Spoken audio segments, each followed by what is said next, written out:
হেফজুল কোরআন বিভাগের সবক প্রধান অনুষ্ঠান অনুষ্ঠিত। লিটন রাজ, জামালপুর প্রতিনিধির ভিডিও চিত্রে বিস্তারিত। দারুস সুন্নাহ আইডিয়াল মাদ্রাসার হেফজুল কোরআন বিভাগের সবক প্রধান অনুষ্ঠান অনুষ্ঠিত হয়েছে। অনুষ্ঠানে সভাপতিত্ব করেন দারুস সুন্নাহ আইডিয়াল মাদ্রাসার সহসভাপতি আব্দুল কাদের সাহেব। প্রধান অতিথি হিসাবে জামালপুর ৩ আসনের মোলান্দ মাদারগঞ্জ উপজেলার জাতীয় সংসদ সদস্য প্রার্থী মুজিবুর রহমান আজাদী উপস্থিত ছিলেন।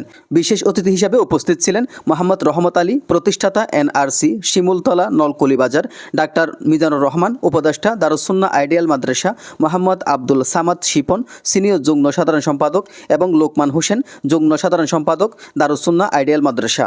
সবক প্রদান করেন হাফেজ মোহাম্মদ আব্দুল মমিন সাহেব, প্রধান শিক্ষক দারুস সুন্নাহ আইডিয়াল মাদ্রাসা। আমরা যদি এই ছোটো ছোটো ছেলে মেয়েদেরকে আমরা আমাদের জীবন থেকে যা হারিয়েছি তা যেন আমাদের ছোটো ছোটো ছেলে মেয়েদের এই শিক্ষার মাধ্যমে, কোরআনের শিক্ষার মাধ্যমে আমরা যেন সেই অবদান পূরণ করতে পারি।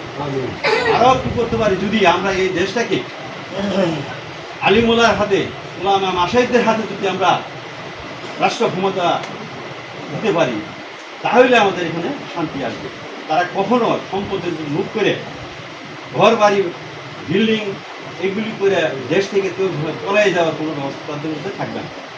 তারা আল্লাহ এবং রাসূলকে ভয় করে এই দেশে আল্লাহ দেওয়া বিধান, আল্লাহ দেওয়া কোরআন প্রতিষ্ঠা করার জন্য আপ্রাণ চেষ্টা করে।